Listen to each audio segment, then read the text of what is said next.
My name is Jill Coyle, and welcome to another episode of No One Dies from Divorce, where we talk the nitty-gritty aspects of divorce and help each other come through this not only surviving, but thriving. I'm a divorce attorney, and I'm interviewing other experts and people just like you who are going through or have been through a divorce, so you can have the latest and greatest information on all things before, during, and after divorce. Let's dive in. Welcome to another episode of No One Dies from Divorce. I'm excited for our episode today because we are talking about the power of positivity, finding happiness through struggles, which my guest, Melissa Brightside, that's kind of like your purpose. That's what you are.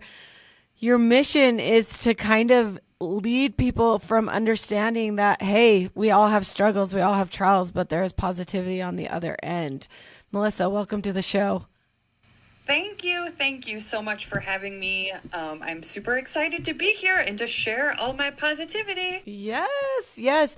Let me tell you a little bit about our guest, Melissa Brightside. So she's the host and creator of the Bright Side of Life podcast. If you haven't heard it, please go check it out. It's literally filled with just amazing thoughts and processes to help us get through whatever we're going through. And she says that she's on her podcast. She talks with people that have been through struggles and pains in their life and how they found their path back to the bright side, whatever that means to them.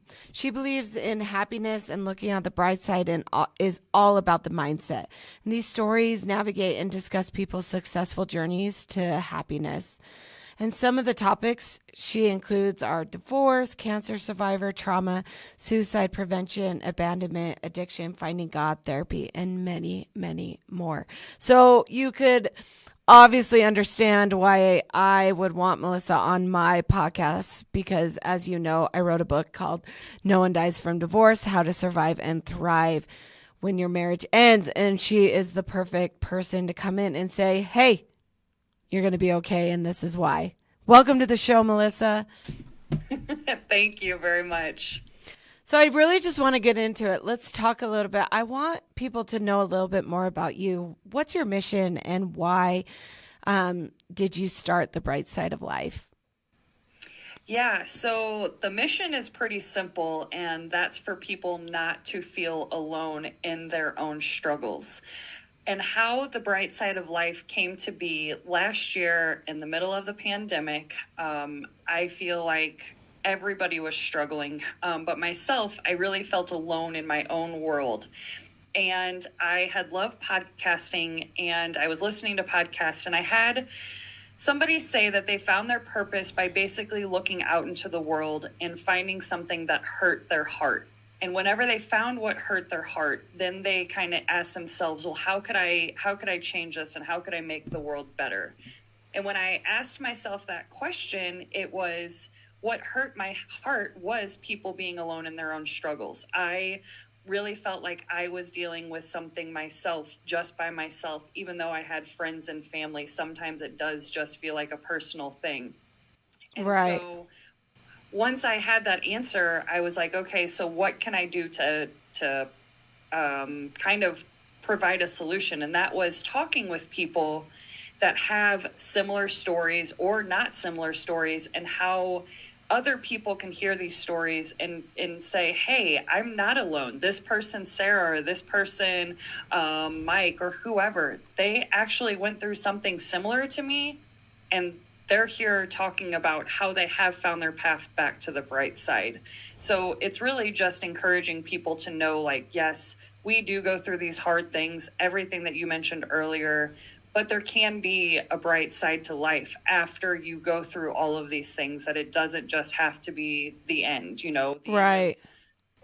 Whatever it is. And so that's kind of how the whole podcast transpired.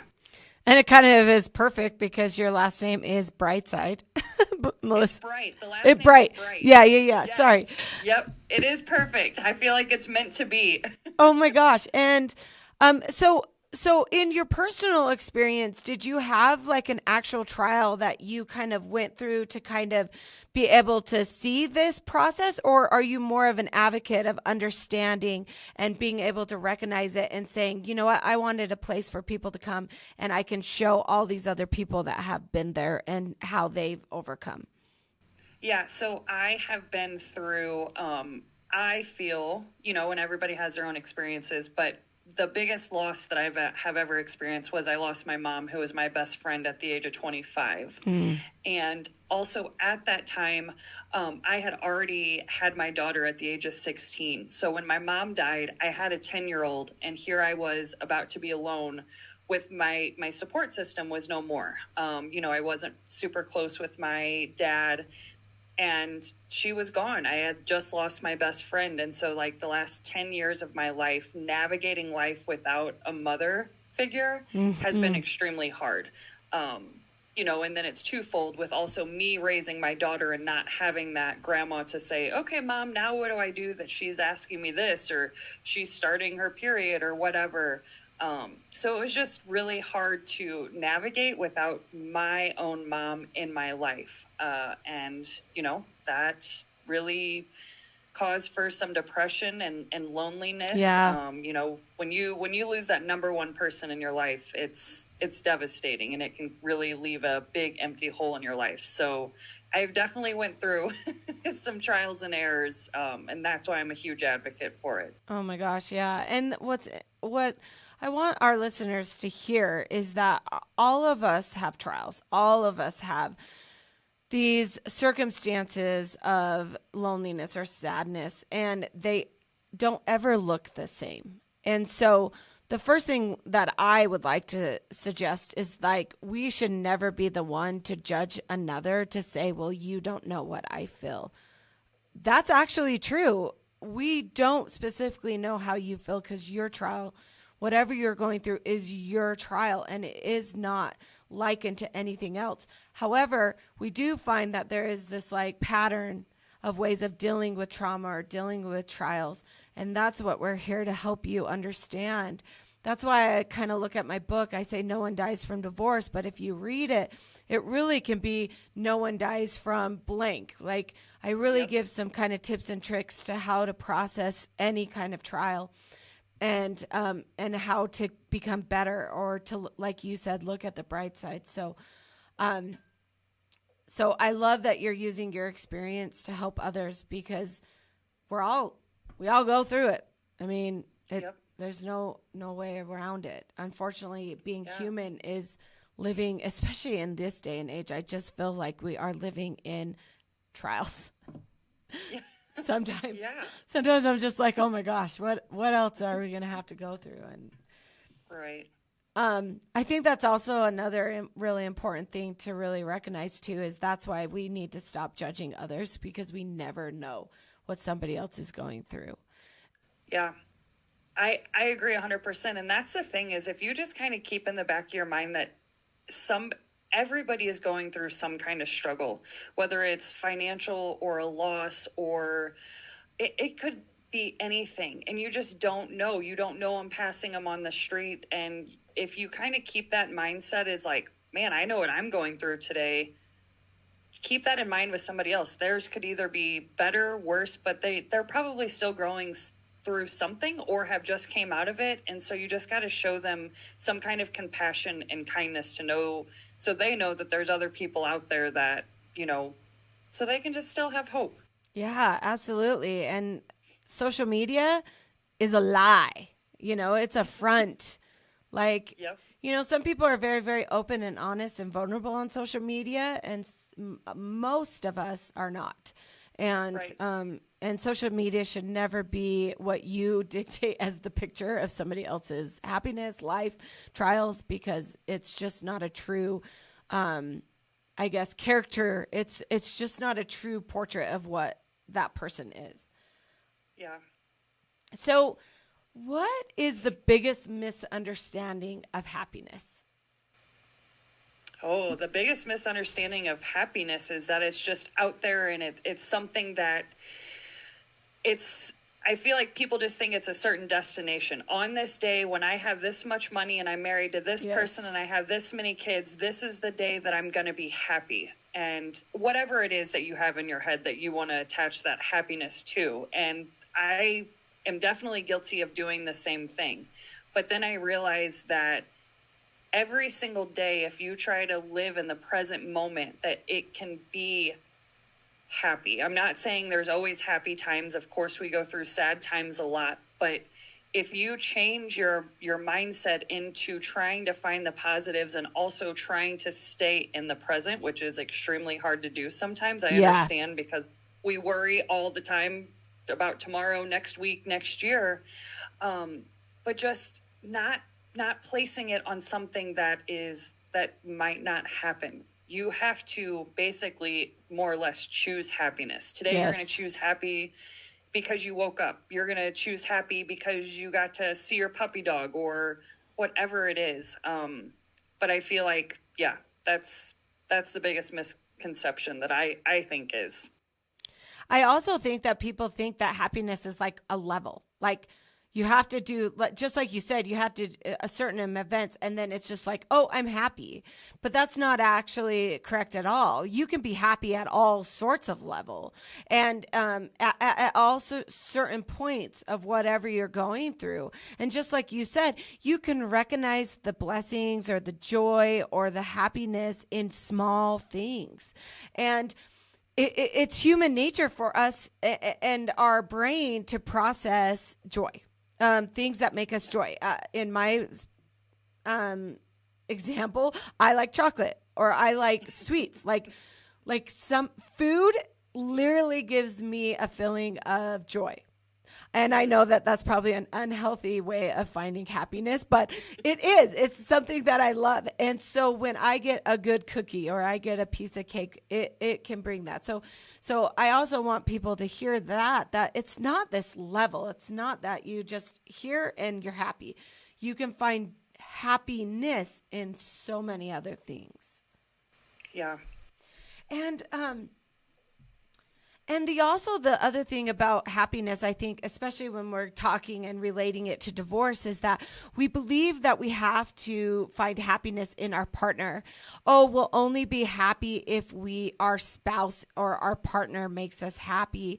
And that's why I believe a lot of marriages fail, is because we're continually looking for our spouse to like, hey, this is your job, which is never going to happen. In fact, we know that as human beings, that only ourselves can find our happiness.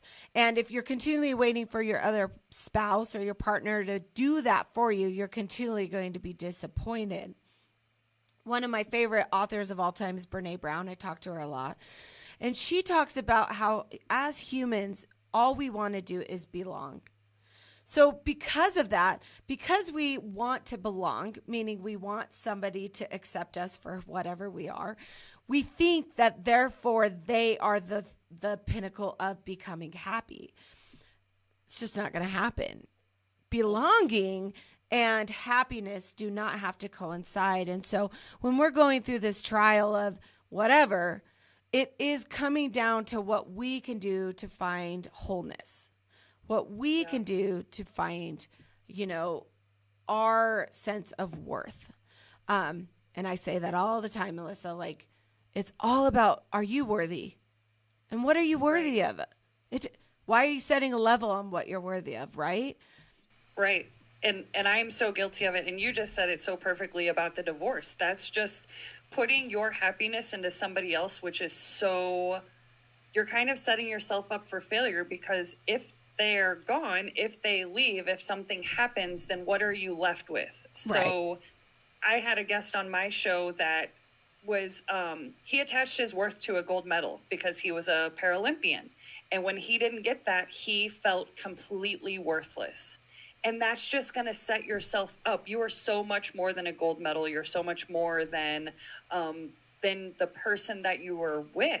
And so you kind of have to have your own identity to know, without this person, without this medal, I am still worthy of all good things. And so I think that's great that you said that about the divorce thing. Oh my gosh, I love that you did. I watched the docuseries on the Olympians with about their mental health and them talking about how when you train for one purpose and then that purpose is taken away, it does take away that sense of value and that sense of self-worth. And that's exactly right. If we put all of our, like focus into one purpose and this is what we need to achieve happiness and we don't achieve it or we have to pivot and we're not flexible in that, you're absolutely right. That's going to bring into a sense of loathing or a sense of disappointment or failure. And that's not what that is at all. There's only one gold medal winner, right? One. Right. So you have to have an understanding that our happiness coincides with not necessarily our purpose. It's believing we are worthy of happiness. It's believing that we are more than whatever, small focus that we are. I am more than a divorce attorney. I am a mom. Yeah. I'm a human being. I'm a friend. I'm a lover. I'm a wife. Understanding that our purpose is not necessarily driven the fact that we have to achieve our purpose to achieve happiness. I love that. Yeah. That's so good. One of the things that, so I kind of want to talk about, so what would you say is like the first step in finding joy and positivity through struggles? Ooh, I think the first thing that you need to do is to kind of feel them instead of avoiding them. Yes. Because I feel like the longer that you put them off, for example, I put off not dealing with my mom being gone for 10 years. I really feel like I was stuck in that denial stage for 10 years. And it eventually came back in 2020 and I missed my mom and I just wanted to talk to her so bad. And it was just like one of those things I hadn't dealt with. So the first thing I would say is really sitting with those feelings and just knowing that this also is not the end, that there can absolutely be a positive, and to know that it can't always be perfect, but to know that you can get to happier times, better times, whatever it is. And that's something that I've really had to tell myself, because at 25, I never thought that I would lose my mom. At 35, I never thought that I would now lose both parents and be without both parents. And it's something that, as a little kid, you picture what you think your whole life is going to be. And this time when I did lose my dad, I don't want to say that I took it better, but I just understood that this is just kind of life, and that there are going to be happy times after this also, because if you just think that the whole world is against you constantly, you're just going to keep getting knocked down. And I know it's not always easy, but just, you got to sit with those feelings and just know that there's going to be better times. And I know that's not always easy to do. Yeah, absolutely. And just like you said, like, nobody says that, to get through a trial such as your situation, that means that you can't feel sad, or that means that you can't grieve. In fact, you have to go through that process. And divorce, especially, you have to go through the grieving process of divorce, just as if you were to lose a loved one. And we kind of talk about that. Like, divorce sometimes is a little bit even harder to resolve yourself around than a death, because, unfortunately for you, like, the death of your mom, though horrible and so sad, it was something that was final. It was something that you were able to then understand, this is what happened. And then you were able to have a funeral or a viewing or something that allowed you to, say goodbye. It doesn't make the process of the grief any easier. But in divorce, we don't necessarily have that. A lot of times there's not even answers to the finality of the divorce, and you're left with questions and the what ifs. And so it makes it really hard to process it, to go through this grieving process. In your situation, absolutely, like, the denial stage was real. I couldn't even fathom how to come to the acceptance that you lost your best friend, your mom. I don't even know how I would do that. So from one person who considers her mom one of her best friends as well. I guess I just hear you in the fact that I absolutely can see why it would take so long for you to get there. And it's never going to necessarily get easier, but it's going to be where you're going to be able to, just like you said, mind shift into where you can now still be seeing the positivity, the happiness that you're enjoying today, knowing that your mom's not here.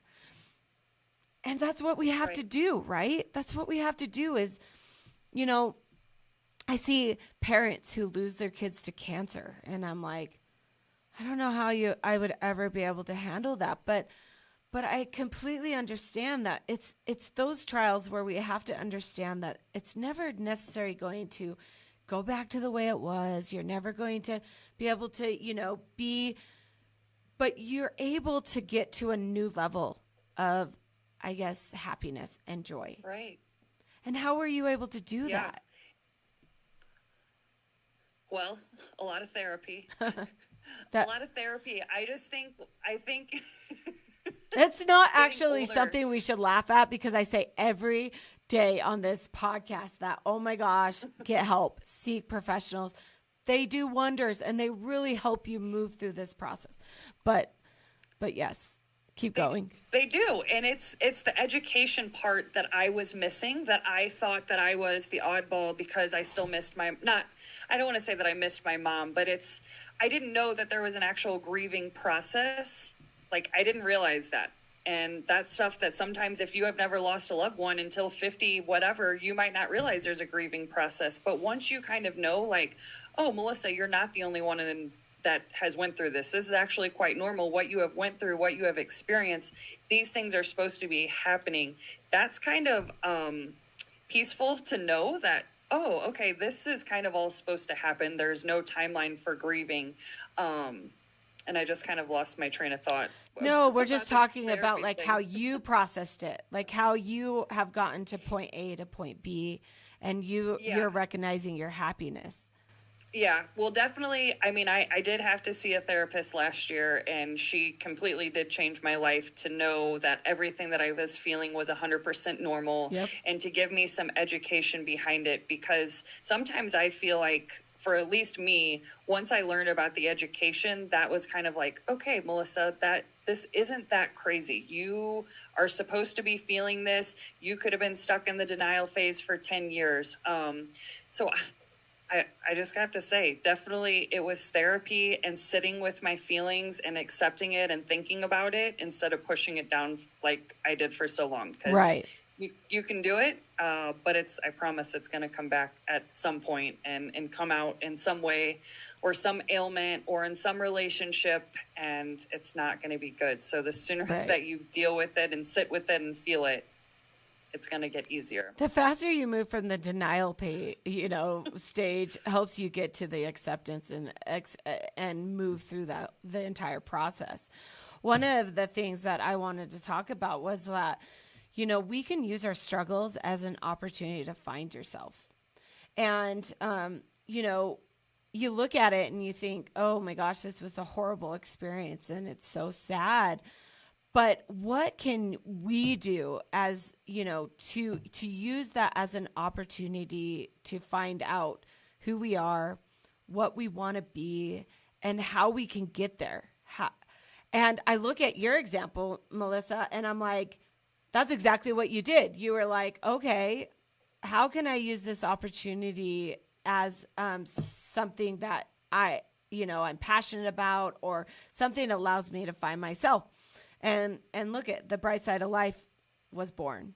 And now you're here sitting, helping so many people recognize how to get through it, that there is, just like you said, light at the other side, and that they can find happiness throughout the process, is inspiring. And I hope our listeners listen to that's exactly what we want, especially in divorce, because we talk about how if 50% of all marriages are going to end in divorce, why are we not using it as an opportunity or a movement to become better people, right? We talk all the time that we have to do the work on ourselves through the divorce so that we come out of it stronger, better people, better friends, and then we can go into a relationship stronger. We can go into friendships better because we have used the trial or the divorce as an opportunity to find ourselves, as an opportunity to pivot and become a better version. And that's exactly the same thing. Like with any trial we're going through, if we use it as an opportunity to learn, grow, we're going to turn around and be able to help other people learn and grow. It's just improving the human race is kind of how I look at it. And that's what you're doing. Yeah. And you're spot on about it all, about divorce, about, getting fired from a job, about losing somebody. Eventually, if you do look at yourself and you do say, this is an opportunity for me to grow and for me to become a better person and for me to learn from, maybe it was a mistake. Maybe you're the one that made the mistake in the marriage and the job and whatever it was. If you look at this as a learning opportunity, you can absolutely become a better person and learn more about yourself and what can I do next time? What can I fix? Or, I just think it's amazing. And you're so spot on about that, about just becoming a better human, no matter what situation you're going through. And it's interesting because in my own personal experience, I've shared this, but I got let go from my first job as an attorney. I told him I was pregnant with my first daughter on a Friday, and I came in on Monday, and he let me go. He is all these other excuses, but we kind of really know what was going on. And I remember just feeling crappy about it. It took a toll on my self-esteem, on who I was as an attorney and what I wanted to do in the future. I thought I was good at being a divorce attorney, but that really shook my core. And I remember sitting with my husband and thinking, maybe I need to just quit being a lawyer altogether, and I need to go to nursing school. I literally was having this process because I just remember, nurses get jobs everywhere, and I'm really good with people. So I was like, maybe I'll have a good bedside manner. And I remember my husband just looking at me and saying, if we continually take the negative things that people say or do against us, and we pivot completely away from what we were born to do, we are never going to be able to shine in exactly what we are supposed to do. And I'm so grateful for his support at that time, because I didn't quit. And here I am now, 12, 14 years later. How long ago was that? 2008. And I'm like, oh my gosh, I almost let this misogynistic man dictate who I was and what I was. And I'm so glad I didn't do that. I stood back up. I said, I'm not going to let him dictate who I am. And I am here where I am, helping so many people through some of the most trying times of their life. And so, small experience to, I guess, just help our listeners recognize that if we can take these really crappy, and I wanted to say shitty, plug your ears, but these shitty experiences in our life, to recognize that, what can we learn from that? Oh, I got let go from my job. And just so you know, that experience didn't get me today with me having no more, bad experiences in my career. In fact, I went through 3 other jobs where I had to learn some really hard lessons to get where I am today. So it's just not because we get knocked down and we get back up, all of a sudden things are perfect and we're going to have this easy road. It continually is this like diamond in the rough, like you are a refiner's fire. And it's like, I'm like, okay, I am what I am today because of these experiences. And that's exactly what I want our listeners to hear, is that if we take the negative experience, the trial, and we refine ourselves to just shine, amazing things are going to happen. Yep. And you're doing just that. You're just doing that. One of the questions we get, Melissa, a lot is how can you find, happiness after these worst of trials? And I think that you're a perfect person to talk about this because, well, you can raise your hand and say, well, I did it, and let me tell you how. But Can the human body find happiness even in the worst of trials? Oh, I absolutely think so. And I think like I try to be so transparent about things because it's not just a snap of a finger. It's not just, okay, just one day you lose somebody or one day you go through divorce and the next day you're going to be fine. Right. Everything is a process. You are going to have your days that just flat out suck. But once you get through those are when there are better days. I never thought that I could live a day. I never even fathomed that that I would be living a day after like my mom at the age of 25. But here I am 10 years later, and I've had plenty of happy moments. And it kind of has inspired me also is these struggles that we go through, you really do sometimes grow the most out of these struggles. So I feel that you can absolutely be happy, but you have to know, because I know sometimes when I'm hearing people, I'm like, oh, they just did it. They must have a different mindset or they must have a different whatever it is. And that's not true. So that's why I try to be transparent and say, okay, you might have 14 days in a row that suck or 2 months that suck that you just cried and ate ice cream every single day on your bed. But that doesn't mean that you can't get to a different place. Yes. And to get to happy and to try to change your mindset. I'm not in any way saying it's easy, but if you kind of sometimes refrain or change your mindset or know that there are many people before you that have made it through similar, harder, different situations that are living happy lives, that you can absolutely do it too. Yes. And you know what? Psychology agrees with you, because when I was reading my book and I wrote a chapter on you don't need your partner to be happy, I did a lot of study on actual traits of happiness and what makes it so that, and one of the things that I came across is there's literally a psychology term called hedonic adaptation. And I studied it because it's the concept studied by positive psychology researchers and others who focus on happiness and well-being. It refers to people's general tendency to return to a set of level of happiness despite levels ups and downs. So literally this has been studied. The human body can go through very hard trials, and as human nature intends, we can get back to not only the same level of happiness, if not more. And it's a studied trait. And I wrote down some examples in my book, but I wanted to just tell our listeners because I thought, but I thought these were so interesting. So people who win the lottery tend to return to roughly their original levels of happiness after the novelty of the win has worn off. Some even end up less happy because of changes in relationship that can occur. There's initial influx of joy, of course, but after about a year, people in their day-to-day lives experience the same general sense of happiness or unhappiness. 2, the same is true for those who are in major accidents and lose the use of their legs. The change in ability can be devastating at first, but people generally tend to return to their pre-accident levels of happiness after the, initial getting used to it period. Research has found that the first bite of something delicious is experienced as more pleasurable than the third or the 10th. People become accustomed to the pleasure rather quickly and soon. The same mood-lifting little treat doesn't bring the same influx of joy.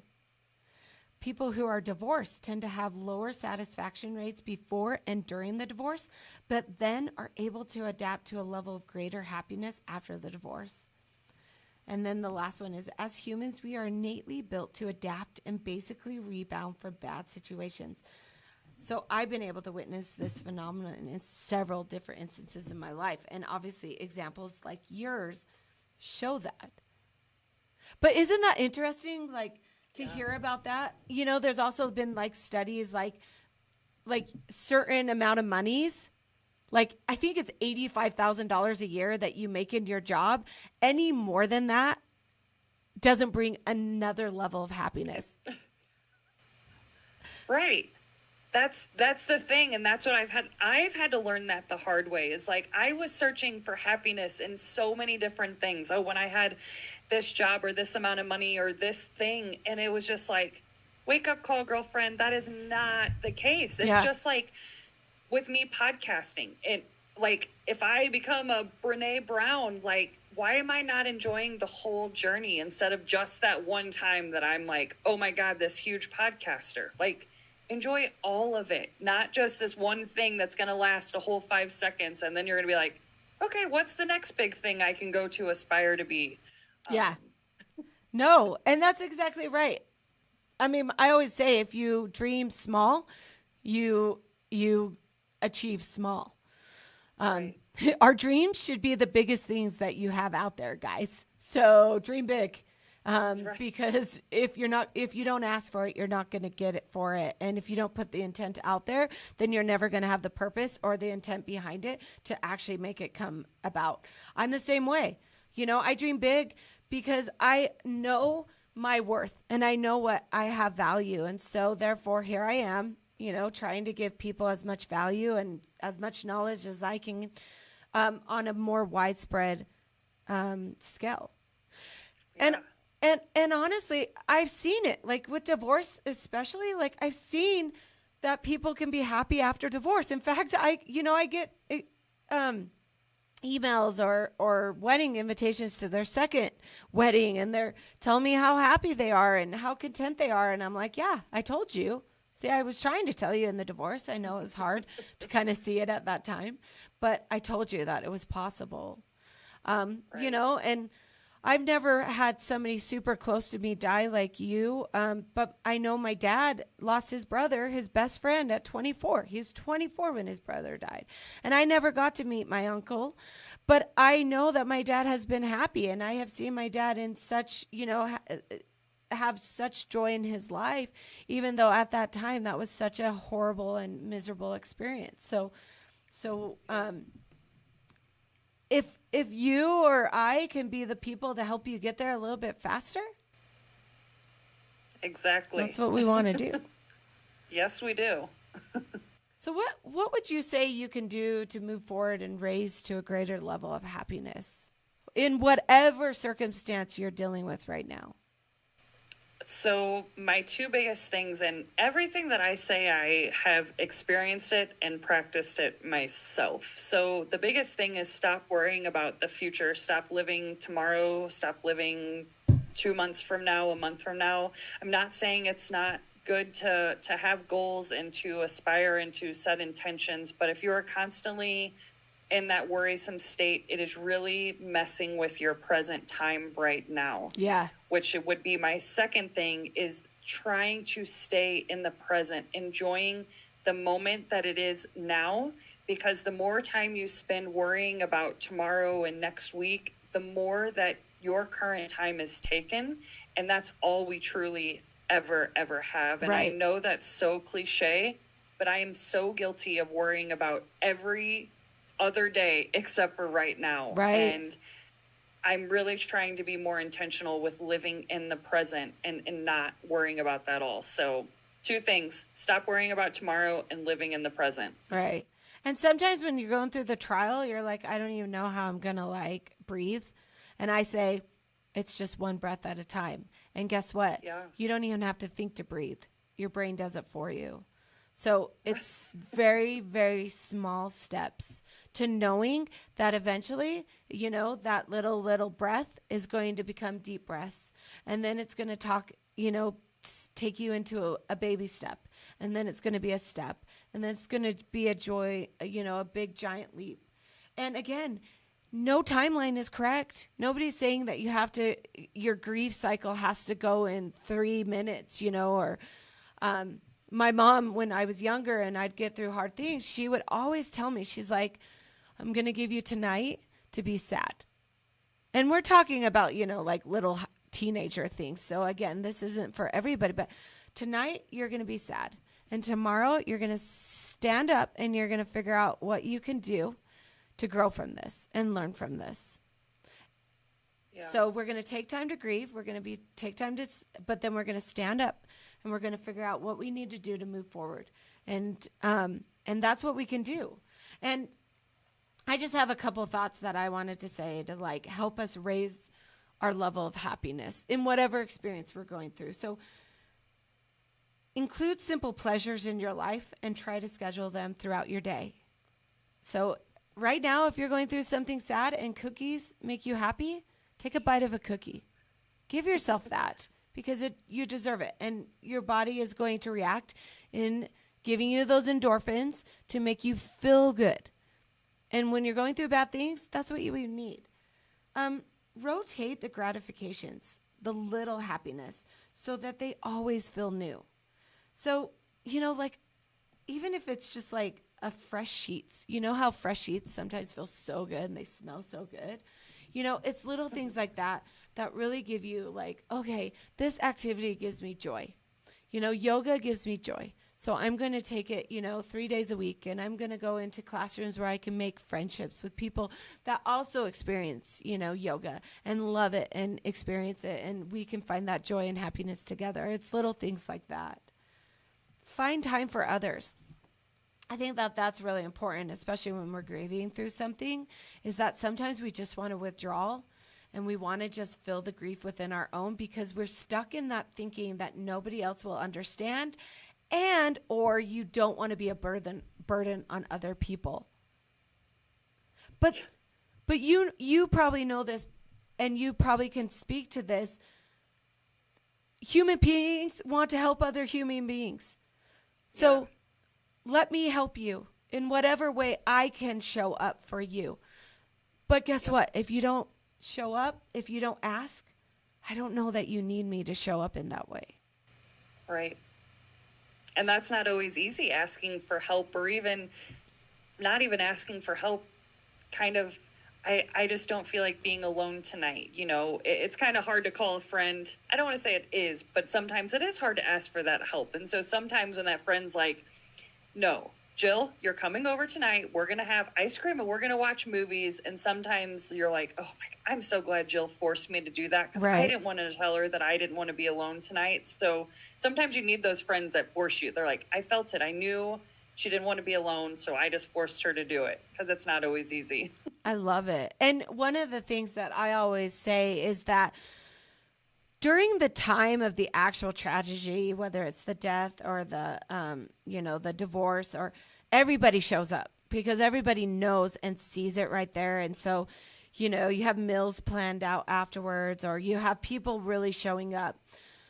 But if you really want to show up for your friend or your sister or whatever, whoever is going through something, show up 2 weeks later, show up a month later, because that's when they need you. That's when they're going, all the fanfare has kind of, and most people go back to their daily lives, but they still need you. Yep. I agree with that. So allow, and then also allow others to help you. You have to, guys, come on. You don't have to do this by yourself.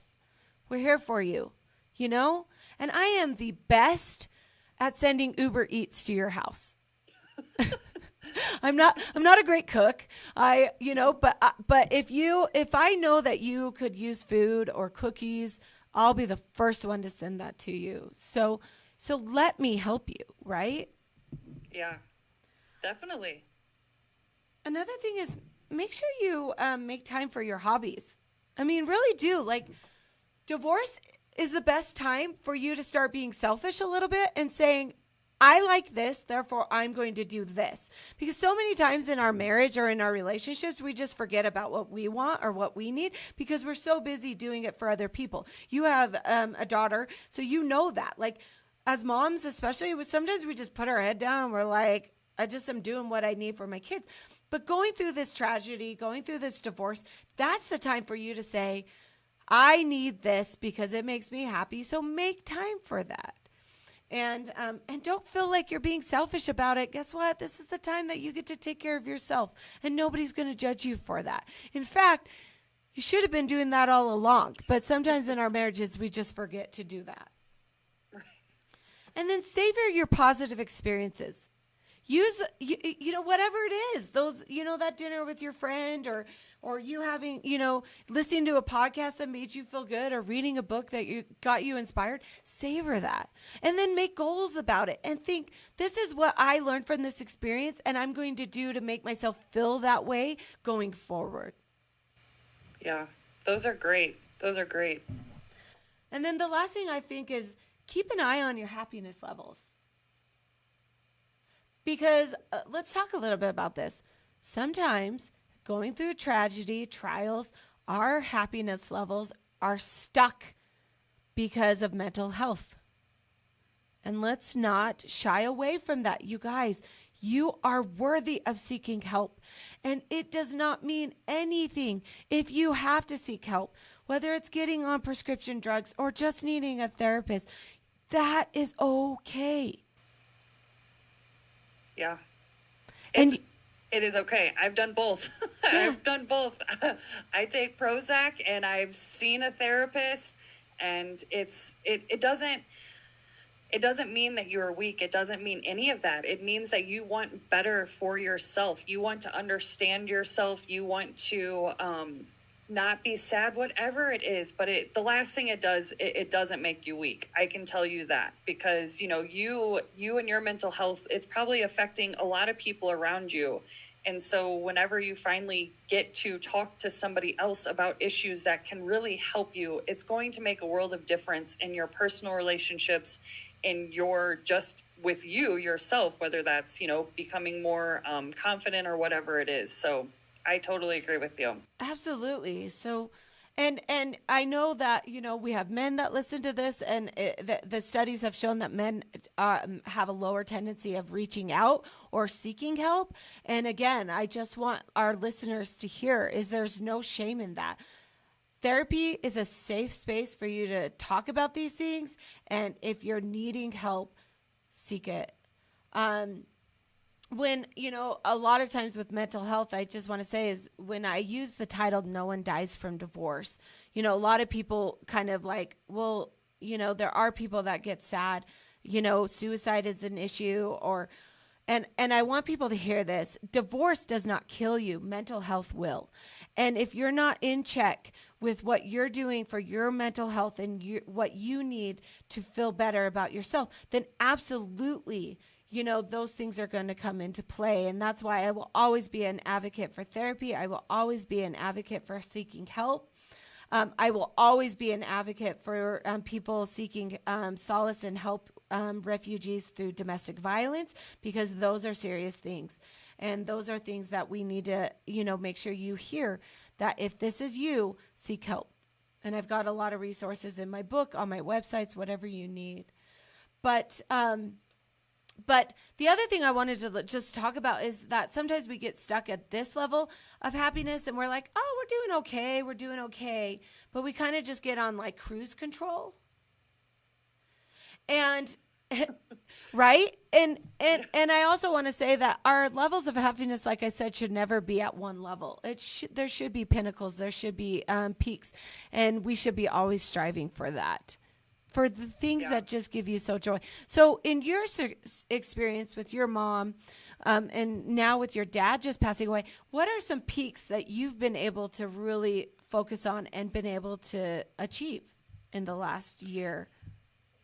Yeah, I mean, the biggest one is, my dad passing away was really unexpected. And unfortunately, we didn't have a great relationship, which made it hard in itself, because I really thought, okay, we were going to get to rekindle this relationship. And unfortunately, that didn't happen. But I really tried not to this time lose sight of my goals. And my goal was this podcast. And so, not this podcast, but my podcast. And I didn't want to lose sight of that. So I just kept going. I kept, booking guests. I think I had a guest on 2 days after my dad did pass away. I'm not recommending that you got to do things 2 days afterwards, but I know myself enough to know that I can fall really quickly into depression. And so I had such a passion about my podcast and wanting to help people. And I'm preaching all this about struggles. And now I'm currently living one right now. why not be the example and to do things the way that I wish I might have done with my mom. With my mom, I felt like I stayed in the feel sorry for myself for about 10 years phase, even though I didn't realize it. So I told myself this time I wasn't going to say, oh, the world is against me. The world hates me because both of my parents are dead now. I just really tried to change my mindset and to just keep going and to say, whatever these trials are happening, they're happening for a reason. And maybe it's because you are really good at talking about mental health and trying to encourage people like, look, I've lost and I've lost some more and I've lost some more, but I'm still here, and you can be happy and you can still live a life full of joy. And like you said, the little joyous moments, the cookie or the glass of wine or the movie or whatever it is, ask yourself, what makes me happy? Be selfish and do that. Even if it's one day that you get to do it, or you need to do it 5 days in a row, or go on vacation. Yeah. Whatever it is. Whatever it is. And know that you're worthy of that happiness. You're worthy to feel good again. Like your mom, all she wants is for you to be happy and content. Right. Our struggles are exactly that. It's whatever we can learn from it to grow. And sometimes we have to fall flatter on our face than we ever have so we can stand taller than we ever were. And man, that's a tough struggle that you had to go through. But look at you standing up and standing tall, and you're a beacon of light for so many other people. And I always say, if I can help one more person through this, if I can help, one person know they're not alone and that they're worthy of joy and love and happiness, then, my purpose is met. Yeah. So just with that, I mean, what would be a final thought that you would just want to leave with our listeners? Yeah, I just want people to know that they are not alone ever. Even though if you feel like you're alone, you're not. There is somebody out there probably going through a similar situation. I know that's not always comforting, but, and also I'm not trying to toot my own horn, but Jill, she's trying to do something. She is trying to do something with her podcast to show people, whether it's divorce or something else. We want people to listen to these to leave and feel better, whatever it is. If they're leaving their job and they're crying because they had a crappy day at work, or they just left their house because they got in a fight with their husband and they know that this might be the last straw for their marriage or something. But if you can listen to something like one of these feel-good podcasts to let you know, like, okay, yes, bad things can happen and do happen in life all the time, but to know that there's always going to be another light at another tunnel. Sometimes I know it doesn't feel like that, but just keep going. Yes. And if we can learn to cope and deal with trials now, it's going to help you in life, because I promise you're never going to not have another trial. You're going to have to go through something. So if we can learn how to become a better person on the other side and recognize that you know, how you can be a beacon for others, an example to others in whatever you're going through, is also something that's going to help you through life. So, Melissa, you're just amazing. I'm really grateful I got to know you, and I just want people to be able to find you and where they can, find more about your purpose and what you're doing. Yeah, so you can find me at thebrightsideoflifepodcast.com, and that will bring you to all of the listening platforms like Apple or Spotify. And then, of course, if you want to follow me on the social medias, that's on my website also. So that website will take you to everything that I'm doing. Perfect. Well, Melissa, it's just been a joy. Thank you so much. I'm sorry about your experience, but grateful that you're using it as an example to help others. And just like you said, no one is alone in this. We're here every single week. No one dies from divorce. Guys, remember that you are worthy of love. You are worthy of happiness. And whatever you're going through right now, it's just for a minute. And we're going to help you every week with stories and ways that you're going to be able to get through this and become a better person. And we hope you tune in. Remember, if you want to hear more of my tips, my advice, and listen to actual clients that have gone through divorce and their stories, check out my book. It's on Amazon, or you can find it in every local bookstore here in Utah. Till next time, thanks, Melissa. Thank you. Thank you for listening to this episode. If you enjoyed, please subscribe, follow, and share. I'd love to hear your questions and feedback. You can contact me at community@jillcoyle.com. See you next time. I am an attorney, but I am not your attorney. Any advice given on the podcast is general and shall not be construed as legal advice.